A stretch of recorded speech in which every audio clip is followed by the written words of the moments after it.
পডকাস্টের আরেকটি ভিডিওতে আপনাকে স্বাগতম। আমরা আজকে রিভিউ করছি আমাদের দেশে কিছুদিন আগে লঞ্চ হওয়া Antec-এর NX290 অ্যান্ড আমাদের পিছনে থাকা Antec-এর NX291 PC কেসটি। ফিজিক্যালি এখানে দুটি মডেলের কেস থাকলেও তাদের ফিচার, স্পেক্স, বিল্ড কোয়ালিটির দিক থেকে কেসগুলোর সিমিলারিটিজ অলমোস্ট 90%। Antec এখানে অলমোস্ট একই জিনিস ব্যবহার করে মার্কেটে দুটি কেস রিলিজ করতে সক্ষম হয়েছে। দুটি কেসই অনেকটা লো বাজেট অথবা লো মিড বাজেট সেন্ট্রিক। সো আমাদের আজকের ভিডিওটিতে আমরা Antec-এর NX290 এবং NX291 এর build quality, specification, clearance, compatibility, airflow, তারপর হচ্ছে আমাদের এই কেসগুলোর সাথে পিসি বিল্ডের এক্সপিরিয়েন্স কীরকম ছিল, মানে এই দুটি কেসের A to Z full review দেওয়ার চেষ্টা করব এই ভিডিওটিতে। সো অবশ্যই ভিডিওটি সম্পূর্ণভাবে দেখবেন যদি আপনি হচ্ছে এই কেসগুলোর ব্যাপারে হচ্ছে বিস্তারিতভাবে জানতে চান। সো আর বেশি দেরি না করে চলুন ভিডিওটি শুরু করা যাক। রিভিউর প্রথম দিকেই আপনাদেরকে একটা জিনিস ক্লিয়ার করে দেই, সেটা হচ্ছে Antec-এর NX290 অ্যান্ড NX291 এর মধ্যে ওয়ান অ্যান্ড অনলি ডিফারেন্স হচ্ছে তাদের ফ্রন্ট প্যানেল। NX291-এ যেখানে ব্যবহার করা হয়েছে ফ্ল্যাট সারফেস উইথ ভ্যান্টস এয়ারফ্লোর জন্য, অপরদিকে NX291-এ ডোরাকাটা গ্রিলের মতো দেখতে, একদিকে এক রকমের লেআউট, অপরদিকে আরেক ধরনের লেআউট ব্যবহার করা হয়েছে। গ্রিলের গ্যাপ দিয়ে এয়ারফ্লোর ব্যবস্থা রাখা হয়েছে অ্যান্ড এর ঠিক পরেই থাকছে একটি ডাস্ট ফিল্টার। এখানে তারা পিভিসি ম্যাটেরিয়াল টাইপের ডাস্ট ফিল্টার ব্যবহার করছে, যেগুলো সাধারণত আমরা ম্যাগনেটিক ডাস্ট ফিল্টার হিসেবে সাধারণ কেসের টপ সাইডে পাই। এটা একটা ভালো জিনিস যে তারা এখানে কোনো কাপড়ের অথবা ফুম টাইপের ফিল্টার ব্যবহার করে নাই।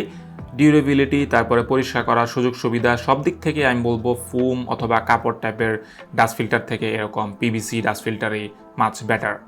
কেসটির এক পাশে ব্যবহার করা হয়েছে সাইড টেম্পারড গ্লাস প্যানেল, যেখানে এর চারপাশে ব্ল্যাক বর্ডার দেওয়া আছে। এন্ট্রি লেভেল কেসগুলোতে যেখানে ফিনিশিং হয়তো বা খুব বেশি একটা ভালো হয় না, সেখানে এই বর্ডারগুলো কিছুটা এস্থেটিক্যালি বেটার একটা আউটলুক প্রোভাইড করতে পারে। গ্লাসটির থিকনেস 0.5 মিলিমিটারের মতো, ভালোই শক্তপোক্ত।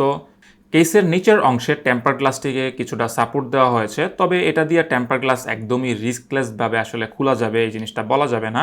যেহেতু টেম্পার গ্লাসটি থাম্ব স্ক্রু দিয়ে লাগাতে হয়, সো অবশ্যই খোলা অথবা লাগানোর সময় সাবধানতা অবলম্বন করবেন। কেসটিতে দেওয়া হয়েছে প্রি ইনস্টল 4টি কেস ফ্যান, যার মধ্যে 3টি rainbow RGB fan with molex connection, আরেকটি নন RGB ফ্যান উইথ 3-পিন কানেকশন। তবে এখানে RGB অফ করার কোনো সুইচ নাই অথবা কোনো ওয়ে নাই RGB অফ করার। RGB অফ করার ডেডিকেটেড লাইন থাকলে হয়তো বা আরেকটু বেটার হতে পারত।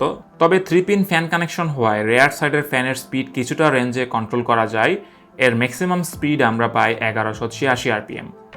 প্রি ইনস্টল ফ্যানগুলোর পাশাপাশি কেসের টপ সাইডে দুটি 120 অথবা 140 মিলিমিটার ফ্যান লাগানো যাবে। সাথে টপ সাইডে একটি ম্যাগনেটিক ডাস্ট ফিল্টার দেওয়া আছে। তাছাড়া পিইসিউ শাওয়ারের উপরও দুটি 120 মিলিমিটার ফ্যান লাগানো যাবে। তবে পিইসিউ শাওয়ারের উপর ফ্যান কতটা ইফেক্টিভলি কাজ করে এটা আমার কোনো সময় চেক করা হয় নাই, হয়তোবা কোনো একদিন দেখা যাবে। কেসের সুইচ ও আইও পোর্টগুলো টপ সাইডে। সুইচ হিসেবে একটি বড় পাওয়ার বাটন, একটি রিসেট বাটন, দুটি USB 2, একটি USB 3 টাইপ A এবং single 3.5 millimetre audio port, no dedicated mic port. সুইচের কোয়ালিটি ভালোই বলা যায়, তবে এখানে দুইটা USB 3 দিতে পারলে খুশি হতাম। ফ্রন্ট USB অলওয়েজ ইম্পর্টেন্ট একটা জিনিস, কজ ফ্রন্ট USB বেশি ব্যবহার করা হয়। তারপর এখানে 7টা PCI এক্সপেনশন স্লট রয়েছে, যেগুলো রিইউজেবল না। তবে এখানে কেসের সাথে হচ্ছে এক্সট্রা 3টা স্লটের কভার দেওয়া আছে, যেগুলো হচ্ছে আপনি এখানে যদি আপনি PCI স্লটগুলো ভেঙে ফেলেন, আপনাকে ডেফিনেটলি ভাঙতে হবে, কজ এগুলো হচ্ছে স্ক্রু সিস্টেম না। তো ভেঙে ফেলার পর আপনি যদি রিইউজ করতে চান, এখানে হচ্ছে এগুলো আপনি স্ক্রু দিয়ে আবার পুনরায় লাগাতে পারবেন। সো আমি মনে করি এখানে এক্সট্রা দিয়ে দেওয়াতে বেশ ভালো হয়েছে। তাছাড়া হচ্ছে আপনি প্যাকেটে হচ্ছে কিছু কেবল টাই পেয়ে যাবেন, যেগুলো হচ্ছে ডেফিনেটলি কেবল ম্যানেজমেন্টে খুবই কাজের জিনিস। এখানে একটা ডোর সিস্টেমের PCI কভার ব্যবহার করা হয়েছে, যেটা ব্যবহার করা বেশ ইজি। এখন ক্লিয়ারেন্স এবং এয়ারফ্লোতে যাওয়ার আগে এই কেসের বিল্ড কোয়ালিটি নিয়ে কিছু কথা বলা যাক। যদিও এই সেকশনে অথবা এই প্রাইস রেঞ্জের ম্যাক্সিমাম ব্র্যান্ডের কেসগুলোরই আসলে বিল্ড কোয়ালিটি নিয়ে খুব বেশি কিছুই বলার থাকে না, NX291 অ্যান্ড NX290-র বিল্ড কোয়ালিটি একদমই সেম টু সেম এবং বলা যায় প্রিটি মাচ অ্যাভারেজ। খুব ভালোও বলা যাবে না, আবার খারাপ বলার সুযোগ নাই, বলতে পারেন যে মিডিয়াম টাইপের। আমরা বাজারে সাধারণত 3.5, 4 কিংবা 4,500 টাকার বাজেট রেঞ্জে যেসব কেস দেখে থাকি যে কোনো ব্র্যান্ডের, প্রায় 90% কেসেরই আসলে বিল্ড কোয়ালিটি অলমোস্ট সিমিলার থাকে। আর এই Antec-এর NX290 অথবা NX291 এর বিল্ড কোয়ালিটিও আমার কাছে একদমই প্রিটি মাচ ওইসব কেসের মতোই মনে হইল। প্রাইস অনুসারে বিল্ড কোয়ালিটি একদমই ম্যাচ করে, তবে এখানে বেশি কিছু দেওয়া হয় নাই। কেসের ব্যাক সাইডে একটি ট্রে দেওয়া আছে যেখানে দুটি 2.5 ইঞ্চির এসএসডি লাগানো যাবে। কেসটিতে যে কোনো ATX পাওয়ার সাপ্লাই ব্যবহার করা যাবে, তবে আপনি এইচডিডি ব্যবহার না করেন তাহলে অবশ্যই এইচডিডি ট্রেটা খুলে রাখবেন। সেই ক্ষেত্রে হচ্ছে আপনার কেবল ম্যানেজমেন্ট কিছুটা ইজি হয়ে যাবে। নিচের দিকে স্ক্রুগুলো খুলে নিলেই হচ্ছে আপনার কেসটা খুলে আসে। কেসের নিচে থাকা এইচডিডি কেসটিতেও আপনি দুটি হার্ড ডিস্ক অথবা এসএসডি ইউজ করতে পারবেন। এখানে আইও পোর্টের যত কেবল আছে সবগুলোই হচ্ছে ব্ল্যাক কালারের। বর্তমানে খুব কম ম্যানুফ্যাকচারেই আমি দেখলাম যে তারা রং বেরঙের ওয়্যার ব্যবহার করে। আসলে একটা পিসির সাথে মোর নিউট্রাল টাইপের কালারই বেশি মানায়, specially black colour. As a mid tower কেসটিতে mini ITX, micro ATX motherboard support করবে। মাদারবোর্ড ইনস্টল করার পর সিপিইউ পাওয়ার কানেক্টর লাগানো যায়, সুতরাং আগে থেকেই আপনাকে হচ্ছে পিএসইউর যত কেবল আছে সেগুলো আপনাকে টেনে রাখতে হবে না। মাদারবোর্ডের নিচের জায়গায় যথেষ্ট হোল রয়েছে এইচডিডি, অডিও, ইউএসবি আর ফ্রন্ট প্যানেল কানেকশন দেওয়ার জন্য। তবে জিপিইউর পিসিআই পাওয়ার জন্য কোনো ডেডিকেটেড হোল দেওয়া হয় নাই, যার কারণে পিসিআই পাওয়ার কানেক্টরটা হয়তোবা আপনাকে ফ্রন্ট প্যানেলের সাথে অথবা একদমই সামনের দিকে ঘুরায় নিয়ে আসতে হবে। আসলে কেসটার সাইজ বেশ ছোট এবং কম্প্যাক্ট হওয়ায় এখানে খুব বেশি জায়গা নাই আলাদাভাবে পিসিআইয়ের জন্য হোল দেওয়া। কেসটিতে রেডিয়েটর সাপোর্টে থাকছে কিছু রেস্ট্রিকশন। আমরা প্রথমেই বললাম যে কেসটা আসলেই বেশ কম্প্যাক্ট সাইজ। এটা মিড টাওয়ার কেস হলেও একটা রেগুলার মিড টাওয়ার কেস থেকে এটা বেশ ছোট, এবং বাজারের কিছু মাইক্রোটেক্স কেসের মতোই, যেরকম আমাদের কাছে থাকা মন্টেকের AR100 ARGBর অলমোস্ট সিমিলার সাইজ এই অ্যান্টেকের NX290 অথবা NX291। সো যার কারণে আসলে এখানে কিছু কিছু ক্ষেত্রে হচ্ছে ক্লিয়ারেন্সের কিছু ঘাটতি এখানে লক্ষ্য করা যায়। এই অ্যান্টেকের NX290 অথবা NX291 হচ্ছে অফিসিয়ালি আপনি হচ্ছে ফ্রন্ট সাইডে রেডিয়েটর ইউজ করতে পারবেন 240mm অথবা 360mm এর, বাট টপ সাইডে হচ্ছে আপনি রেডিয়েটর মাউন্ট করতে পারবেন যদি হচ্ছে আপনার মাদারবোর্ডের হিট সিঙ্ক এবং র্যামে যদি সেটা বাধাগ্রস্ত না হয়। আমাদের ক্ষেত্রে হচ্ছে অ্যাজরকের G690 এক্সট্রিমের হিট সিঙ্কটা বড় হওয়ায় আমরা হচ্ছে টপ সাইডে কোনো রেডিয়েটর মাউন্ট করতে পারি নাই। সুতরাং বলতে পারেন যে এখানে আমি বলবো প্রায় 60 to 70% বিল্ডেই হচ্ছে আপনি টপ সাইডে রেডিয়েটর মাউন্ট করতে পারবেন না। একদমই আপনি যদি একদম লো এন্ড টাইপের অথবা লো মিড রেঞ্জের মাদারবোর্ড পারচেস করেন যেগুলোর হিটসিঙ্ক বড় না, অথবা কিছু কিছু মাদারবোর্ড আছে হিটসিঙ্ক একদমই থাকে না, সেক্ষেত্রে হয়তো বা আপনি হচ্ছে টপ সাইডে রেডিয়েটর ইউজ করতে পারবেন। অপরদিকে আপনার র্যামের সাইজ যদি বড় হয়ে থাকে, আপনি বাজারে কিছু কিছু র্যাম লক্ষ্য করবেন যেগুলো হচ্ছে সাইড প্রোফাইলগুলো বেশ বড় থাকে, যেরকম হচ্ছে টিম গ্রুপের এবং কর্সেয়ারের কিছু র্যাম আছে যেগুলো হচ্ছে সাইড দিয়ে হচ্ছে শিংয়ের মতো বের হয়ে থাকে। মেবি টিম গ্রুপের T4 র্যামটার কথা আমি বলতেছি। সেই সব র্যামে হচ্ছে আপনার কুলারের রেডিয়েটরের যে ফ্যান সেগুলো হচ্ছে বাধাগ্রস্ত হওয়ার সম্ভাবনা খুবই বেশি। সুতরাং আমি বলবো যে এই কেসে আসলে টপ সাইডে রেডিয়েটর মাউন্টের খুব বেশি ফেসিলিটি নাই। আসলে কেসটার সাইজ অনেক ছোট হওয়াতে টপ সাইডে খুব বেশি জায়গা নাই। তবে ফ্রন্ট সাইডে হচ্ছে আপনি আপ টু 240mm অথবা 360mm রেডিয়েটর ইউজ করতে পারবেন। তবে সেই ক্ষেত্রে হচ্ছে আপনি সর্বোচ্চ ডুয়াল ফ্যানের জিপিইউ ইউজ করতে পারবেন। সেই ক্ষেত্রে ট্রিপল ফ্যানের জিপিইউ ইউজ করা একদমই ইম্পসিবল, কজ আপনি যদি রেডিয়েটর এবং ফ্যান দুইটি যদি কেসের ভিতরে রাখতে চান দেন অলমোস্ট এটা ডুয়াল ফ্যানের কাছাকাছি চলে আসে। সুতরাং আমি বলবো যে এই কেসটা আসলে একদমই ট্রুলি এআইইউ অথবা রেডিয়েটরের জন্য ডেডিকেটেডভাবে বানানো হয় নাই। তবে আপনি যদি রেডিয়েটর ব্যবহার করতেই চান দেন হচ্ছে আপনি ফ্রন্ট সাইডে 240mm অথবা 360mm ব্যবহার করতে পারবেন। রেডিয়েটর ব্যবহার না করলে আপ টু 320mm লেন্থের জিপিইউ ব্যবহার করা যাবে। আর এয়ার কুলার যদি ব্যবহার করতে চান সেক্ষেত্রে হচ্ছে up to 155mm air cooler ব্যবহার করা যাবে। মানে হচ্ছে বাজারের 2 থেকে 3,000 কিংবা 4,000-এর ভিতরে ম্যাক্সিমাম কুলারই আপনি হচ্ছে এই কেসগুলোতে ব্যবহার করতে পারবেন। তবে এখানে একটা জিনিস খেয়াল রাখবেন যে অনেক সময় দেখা যায় কি মানে মিড রেঞ্জ অথবা লো মিড রেঞ্জের এয়ার কুলারের হাইট বেশি থাকে, আবার অনেক সময় দেখা যায় যে এক্সপেন্সিভ এয়ার কুলারের হাইট কম থাকে। এগুলো হচ্ছে একটু ফ্যাট টাইপের থাকে বাট হাইট কম থাকে। সুতরাং অবশ্যই সিপিইউ এয়ার কুলার অথবা টাওয়ার কুলার ব্যবহার করার আগে অথবা পারচেস করার আগে আপনার কেসে সেটা সাপোর্ট করবে কিনা অবশ্যই সাইজটা মিলিয়ে নেবেন। কেবল ম্যানেজমেন্টে এখানে যেই জায়গা দেওয়া হয়েছে এটা বেশ অ্যাভারেজ বলা যায়। ব্যাক প্যানেল এবং কেসের মধ্যে যে গ্যাপ সেটা হচ্ছে 18mm মতো। এখানে মোলেক্স কানেকশনের ফ্যান হওয়াতে কেসে ওয়্যারের পরিমাণ বেশ কম। আমাদের নন মডুলার পাওয়ার সাপ্লাইয়ের কেবল ম্যানেজ করতেও আমাদের খুব বেশি বেগ পেতে হয় নাই। আসলে এই কেসটার সাইজ বেশ ছোট হওয়ার কারণে এখানে খুব বেশি জায়গা নাই পিছনে আপনি হচ্ছে পাওয়ার সাপ্লাই অথবা আপনার ফ্রন্ট প্যানেলের কানেকশন যেখানে মন চায় সেখানে ফালে রাখার সুযোগ পাবেন না অবশ্যই। তো সেই ক্ষেত্রে আমি আসলে রিকমেন্ড করব যে অবশ্যই আপনার পাওয়ার সাপ্লাই এবং ফ্রন্ট প্যানেলের কানেকশনগুলো একসাথে হচ্ছে কেবল টাই দিয়ে পেঁচিয়ে আপনি হচ্ছে হার্ড ডিস্ক অথবা পাওয়ার সাপ্লাইয়ের মাঝখানে যে গ্যাপ আছে সেখানে হচ্ছে আপনি হাইড করে রাখতে পারেন। সেক্ষেত্রে আপনার সময়ও বাঁচবে এবং আপনার হচ্ছে এই দিকটা বেশ খালি থাকবে এবং আমি মনে করি যে সেই ক্ষেত্রে হচ্ছে আপনার কেবল ম্যানেজ করা অনেকটাই ইজি হয়ে যায়। আমরা আমাদের কেবল ম্যানেজমেন্টের পর সুন্দরভাবে মেটাল সাইড প্যানেলটি লাগাতে পেরেছি উইদাউট এনি ফোর্স। সর্বশেষে আমরা দেখব NX290 and NX291 এর air flow and temperature performance.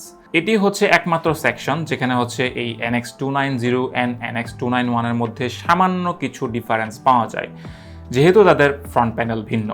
এখানে আমাদের কেসের টেম্পারেচার টেস্ট করার জন্য আমাদের পিসিতে সিপিইউ হিসেবে আমরা ব্যবহার করছি ইন্টেলের Core i5-12400, যেটা আমি মনে করি এই রেঞ্জের যে কোনো কেসের জন্য বেশ পারফেক্ট একটা সিপিইউ। আমাদের সবগুলো টেস্টই পাওয়ার লিমিট রিমুভ করা অবস্থায় করা এবং সিপিইউ কুলার হিসেবে আমরা ইন্টেলের স্টক কুলারটি ব্যবহার করছি। যদিও আমরা বলবো পাওয়ার লিমিট রিমুভ করে ব্যবহার করলে এন্ট্রি লেভেলের একটা আফটার মার্কেট সিপিইউ কুলার ব্যবহার করাই উত্তম, তবে এটা বাধ্যতামূলক কিছু না। এবং আমরা কেসের সাথে কোনো এক্সট্রা কেস ফ্যান ব্যবহার করছি না, কেসটি আউট অফ দ্য বক্স যেমন ছিল ওই রকমভাবেই আমরা টেস্ট করছি। হরাইজন জিরো ডন গেমে আমাদের NX291 কেসে ম্যাক্সিমাম সিপিইউ টেম্পারেচার যায় 66 ডিগ্রি সেলসিয়াস, যেখানে NX290 যায় 64 ডিগ্রি সেলসিয়াস। F1 2020-তে NX291 কেসে ম্যাক্সিমাম সিপিইউ টেম্পারেচার যায় 64 ডিগ্রি সেলসিয়াস এবং NX290 কেসে ম্যাক্সিমাম সিপিইউ টেম্পারেচার যায় 63 degree Celsius. Very minor difference. Cinebench R23 multicore ওয়ার্কলোডে NX291 কেসে সিপিইউ ম্যাক্সিমাম টেম্পারেচার যায় 83 ডিগ্রি সেলসিয়াস, যেখানে NX290 কেসে যায় 81 ডিগ্রি সেলসিয়াস। ব্লেন্ডার মাল্টিকোর ওয়ার্কলোডে NX291 কেসে ম্যাক্সিমাম সিপিইউ টেম্পারেচার যায় 84 ডিগ্রি সেলসিয়াস অ্যান্ড NX290 কেসে যায় ম্যাক্সিমাম 83 ডিগ্রি সেলসিয়াস। সুতরাং এখানে আমরা স্টক কুলার ব্যবহার করা সত্ত্বেও NX290 অ্যান্ড NX291 এর থার্মাল পারফরমেন্স একদমই ঠিকঠাক আছে। তাছাড়া এই সামার সিজনে বেশ কিছুদিন ধরে হচ্ছে আমরা আমাদের এই রুমের টেম্পারেচার রেকর্ড করি হচ্ছে ম্যাক্সিমাম সময় থাকে সেটা হচ্ছে 32 ডিগ্রি সেলসিয়াস। ইভেন আমাদের এই টেস্টগুলো করার সময় আমাদের রুম টেম্পারেচার ছিল 32 ডিগ্রি সেলসিয়াস। আমি মনে করি এটা কোনোভাবে একটা লিভিং রুমের জন্য আইডিয়াল কোনো টেম্পারেচার না। সো আপনার লিভিং রুমের টেম্পারেচার যদি আপনি মেপে থাকেন কোনো সময় অবশ্যই আমাদের সাথে শেয়ার করতে ভুলবেন না। মেবি আমার এই রুমটা হচ্ছে দুনিয়ার সবচেয়ে গরম, সবচেয়ে হটেস্ট রুম। তাছাড়া এখানে আপনি যদি আফটার মার্কেট সিপিইউ কুলার ব্যবহার করেন সেই ক্ষেত্রে ডেফিনেটলি আপনার সিপিইউ টেম্পারেচার ইভেন মাল্টিকোর ওয়ার্কলোডেও 70 ডিগ্রি সেলসিয়াস অথবা তার নিচেও নেমে আসার সম্ভাবনা খুবই বেশি। এই দুইটি কেসে টেম্পারেচারে খুব বেশি ডিফারেন্স না থাকলেও NX290-তে ডাস্ট ফিল্টার না থাকায় প্লাস ফ্যান এবং ফ্রন্ট প্যানেলের মাঝে তুলনামূলক দূরত্ব বেশি থাকায় এখানে মোস্ট প্রবাবলি এয়ার পুলিং বেশি হয়, যার কারণে NX290 আমাদের টেস্টিংয়ে স্লাইটলি বেটার পারফর্ম করে NX291 এর তুলনায়। তবে লো মিড বাজেটের গেমিং পিসির ক্ষেত্রে এই পার্থক্য আপনার চোখে নাও পড়তে পারে। তবে এখানে একটা জিনিস উল্লেখ করতে হয় যে এখানে NX290 অথবা NX291 দুটি কেসের ক্ষেত্রেই পিছনে অথবা রেয়ার সাইডে যেই নন আরজিবি ফ্যান ব্যবহার করা হয়েছে এটা একদমই এন্ট্রি লেভেলের একটা বেসিক ফ্যান, যেটা আমি মনে করি এক্সস্টিংয়ের একটা প্রপার এক্সস্টিংয়ের জন্য নট গুড এনাফ। মেবি এখানে হচ্ছে সামনে যেই আরজিবি ফ্যান দেওয়া হয়েছে সেই ফ্যানগুলো যদি পিছনের সাইডে দেওয়া হয়তো মেবি আমরা এখানে আরেকটু ভালো রেজাল্ট পেতে পারতাম। কোয়ালিটির দিক থেকে এখানে ব্যবহার করা নন আরজিবি ফ্যান থেকে রেইনবো আরজিবি ফ্যানগুলোই কিছুটা তুলনামূলক ভালো। সো এই কেসগুলো নিয়ে আমাদের সবগুলো বিষয়ে আলোচনা করা শেষ। এখন হচ্ছে অ্যান্টেকের NX290 and NX291 নিয়ে আমাদের মতামত অথবা আমাদের ফাইনাল কনক্লুশন কি। আমাদের কাছে এই কেসগুলো পাঠানো হয়েছিল অ্যান্টেক বাংলাদেশের পক্ষ থেকে আরও 1 মাস আগে, মানে কুরবানিদের কিছুদিন পরই হচ্ছে আমাদেরকে এই কেসগুলো পাঠানো হয়, কিন্তু আমাদের রিভিউ অনেক দেরি করে আসছে যার জন্য আই এম রিয়েলি সরি। তো ওই সময় হচ্ছে এই কেসগুলো আমাদের প্রাইস বলা হয়েছিল অ্যারাউন্ড 3500-3600 টাকার আশেপাশে। তবে রিসেন্টলি হয়তো বা প্রাইস কিছুটা চেঞ্জ হলেও হতে পারে, যেহেতু আমাদের অলমোস্ট সব ধরনের কম্পোনেন্টেরই কিন্তু প্রাইস কিছুটা হলেও চেঞ্জ হয়েছে।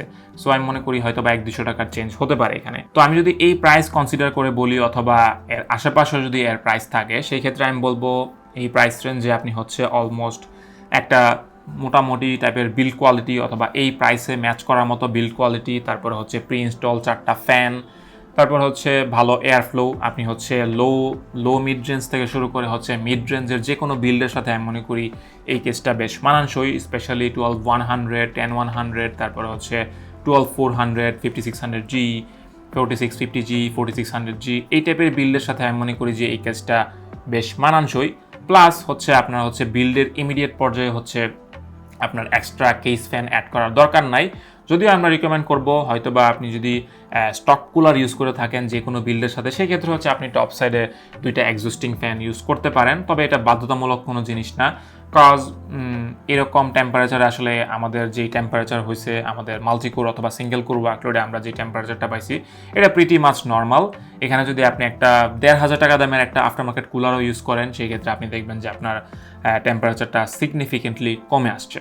তাছাড়া যে কোনো ধরনের পিসি সেটআপের সাথে আমরা মনে করি এই কেসগুলো অ্যাস্থেটিক্যালি মানে যে কোনো বিল্ডের সাথে মানানসই, স্পেশালি আপনি যদি লো মিড অথবা মিড রেঞ্জের পিসি বিল্ড করে থাকেন।